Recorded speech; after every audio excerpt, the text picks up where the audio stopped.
There are some very dangerous forces cooking in the Pacific. The Communist Chinese under Xi Jinping is emerging as one of, if not the most dangerous man in the world. For my sake, I still think it's Putin. But I think Xi Jinping is rising fast.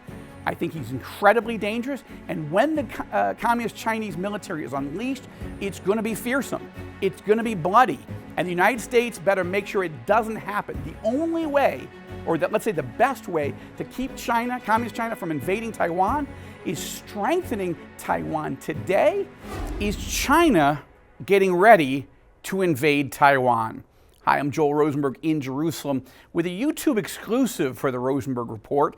I haven't spent enough time talking about China and the threat that Xi Jinping, the leader of China, poses to the world on the Rosenberg Report so far. We dealt with it definitely in the programs that I did with former Secretary of State, former CIA Director Mike Pompeo. Pompeo made it very clear on the program that he regards Xi Jinping as the most dangerous man on the face of the planet. That was important to me. It was striking to me because I haven't been sure yet if I agree with Pompeo. Why do I say that? I say that because right now I believe that Vladimir Putin is the most dangerous man on the planet. Why do I say that? Because Putin is actually invading countries, right? Putin has been invading countries for the last decade or so, invading its neighbors, right? Obviously invaded Georgia and took about 20% of the Republic of Georgia during the Summer Olympics a number of years ago when George W. Bush was still in power. I think that was 2008. Then, of course, it invaded Crimea, the southern portion of Ukraine a number of years ago, then invaded the eastern portion of Ukraine known as the Donbass region, and then, of course, invaded the whole of Ukraine last year. So Putin, a nuclear-armed tyrant, has shown that he is willing, able, and committed to using military force to attack neighbors. Let's not forget that Putin has also sent Russian military forces into Syria, just north of Israel's northern border here. And there, Russian military forces have been working with Iran and Turkey and slaughtering people. So I think that my assessment so far is that Vladimir Putin remains the most dangerous man on the face of the planet. And of course, I wrote the novel, The Kremlin Conspiracy. I've written about the Russian threat in my first nonfiction book, Epicenter, and then more recently in Enemies and Allies. But I have great respect for Mike Pompeo, and I absolutely have been listening to his assessment. And I do agree that Xi Jinping and the Communist Chinese are emerging as the most dangerous threat. The difference, though, is that Communist China hasn't actually invaded any of its neighbors for a while, right? The Chinese military hasn't fought an actual hot war since the Vietnam War, and that was, some 50 years ago. But here's the thing. In January of 2023, a four-star general leading the U.S. Air Force, General Mike Minihan, wrote a memo to his colleagues in the Pentagon saying that he believes that China is preparing to invade Taiwan, the island of Taiwan, the democratic American ally Taiwan, in 2025.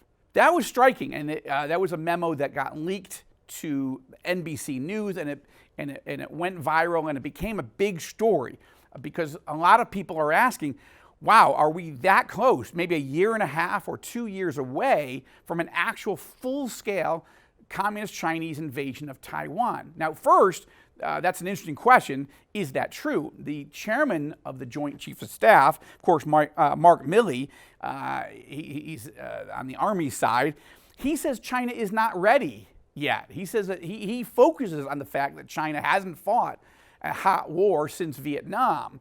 And he doesn't believe that China is going to invade as early as 2025. However, Milley and others in the Pentagon at senior levels and others in the CIA and state and other places are worried that China may in fact be preparing for an invasion of Taiwan. The Taiwanese are very, very worried. Now, why is that important to you and me? Some people might say, okay, whatever, we can't do everything where, for Americans, Israelis, it's more complicated, right? Because we have no influence over China, nor do we have influence over Russia. We have to make sure that we stay close to the United States and our Western allies without picking some unnecessary fight with the Russians or the Chinese.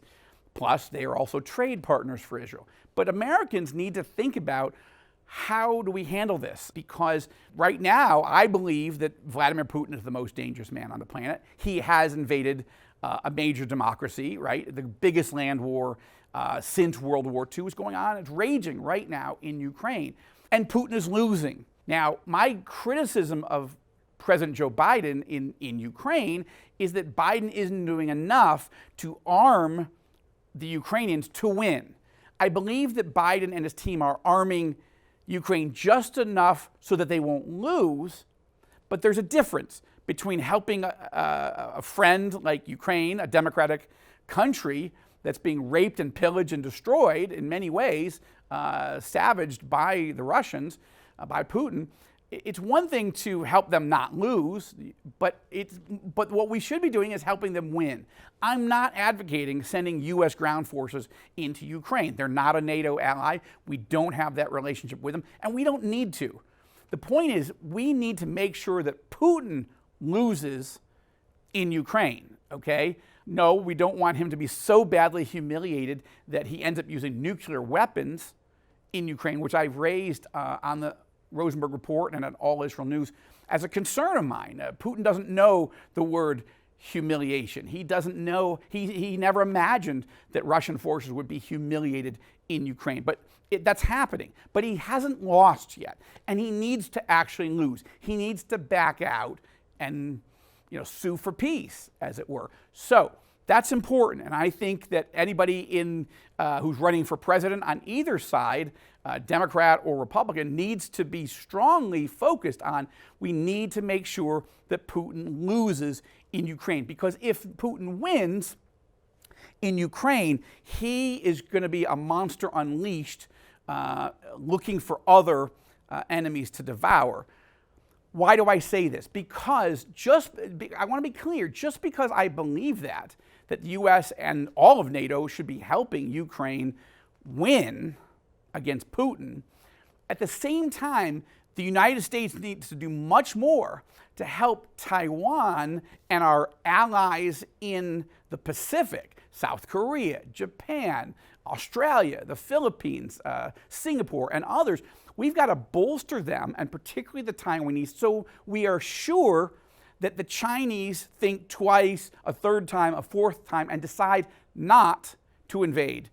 Not in 24, not in 25, not in the future. Why? Because about 80% of the semiconductors, the chips that we use in many of our computers in the United States and in the West, where are they built? They're built in Taiwan. Pharmaceuticals that are important to the United States are made in Taiwan. There's a huge economic industrial infrastructure in Taiwan that would be decimated and would be horrible for our economy as well as our health if Taiwan were invaded. At the same time, if we just surrender and act like it doesn't really matter, or we're not going to bolster Taiwan or bolster, we don't want to have to fight a war with China.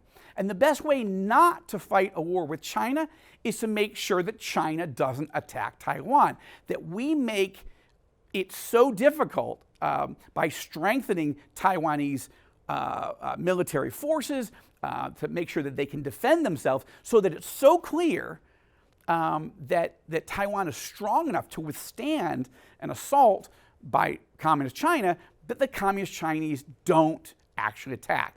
Otherwise, if they do attack, we are going to have to go to war with China. If we surrender Taiwan, let me tell you what happens. Suddenly, China controls a major island in the Pacific. From there, and by the fact that the U.S. didn't come to the defense of a critical democratic ally in the region, that's going to freak out the South Koreans and the Filipinos and the Japanese and those in Singapore and Australia and all our other allies.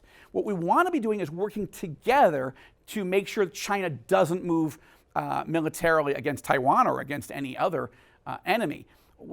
And so, again, a surrender, either not being prepared or actually surrendering when China, if it does attack and the United States doesn't do anything, this has a true domino factor. It really means we lose control of the Pacific. And suddenly China becomes the dominant military player in the Pacific.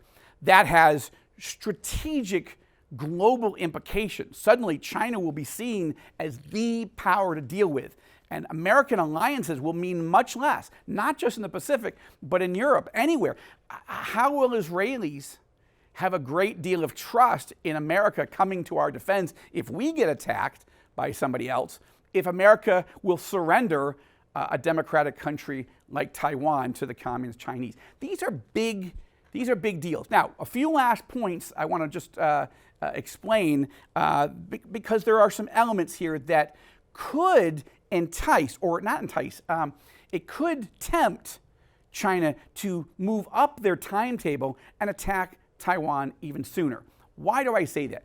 Because Taiwan has democratic presidential elections coming up in January 2024. Why is that important? Because the current president of Taiwan, Tsai Ing-wen, she's done a great job, actually. She believes in a strong Taiwan. She believes in dealing firmly with the communist Chinese. She's strong, but she has been careful not to provoke the Chinese by talking about fully being independent. She effectively operates as though Taiwan is independent, but she doesn't talk about it. She doesn't use that language, which is incendiary to the communist Chinese, to Xi Jinping. But her vice president is a man named William Lai. And William Lai, just in April, won the nomination for the majority party, Tsai Ing-wen's party, the DPP, the Democratic Progressive Party. They're not progressive in that American type of sense of it, but they're the main Democratic Party, and they're the main nationalist party that says we need to be firm and strong against China, and we need to make sure that the communist Chinese can never invade our island. We need to be close to the United States. We need to be building a strong set of alliances throughout the Pacific Rim. I agree with her, and she's handled herself well. She's quite popular. Now, William Lai is her vice president, once her rival, but became her ally and was the vice president. William Lai, has just gotten the nomination for the DPP presidential run coming up in January 2024. Why is that important? Because William Lai is historically known as much more strong and outspoken about the need for independence, to be clear that Taiwan is an independent country from China. China does not see it that way, communist China. Xi Jinping, that is fighting words to Xi Jinping. And there's a potential, and I'm not saying this is William Lai's fault, I'm just saying there's a potential that seeing somebody emerge as the presidential candidate of the majority ruling party that has in the past been very outspoken on the need for Taiwan to be and act as independent could trigger Xi Jinping to move militarily against Taiwan faster. There's one other element. President Joe Biden. Biden has been so weak that obviously he allowed the Taliban to take over Afghanistan in his first months in office.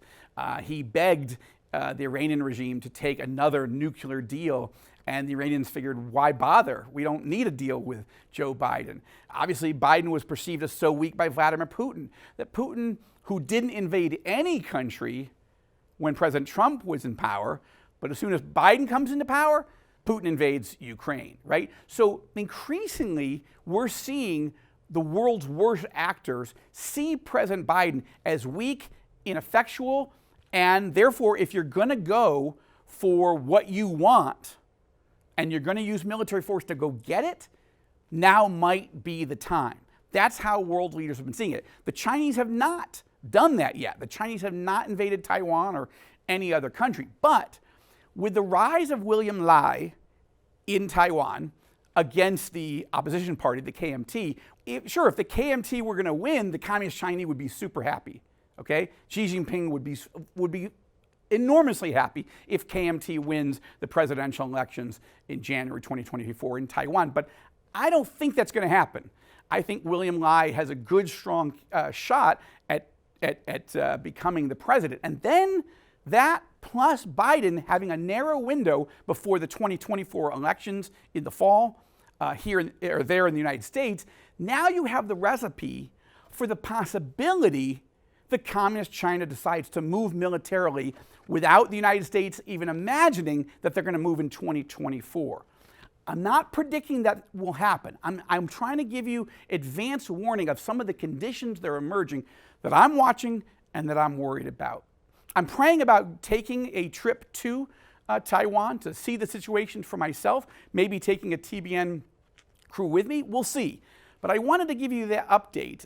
We're going into a long, hot summer, and you're going to be focused on family and fun and friends and vacation and the beach and hopefully reading the Libyan Diversion and what have you. But there are some very dangerous forces cooking in the Pacific. The Communist Chinese under Xi Jinping is emerging as one of, if not the most dangerous man in the world. For my sake, I still think it's Putin. But I think Xi Jinping is rising fast.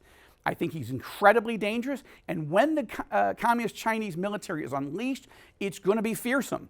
It's going to be bloody.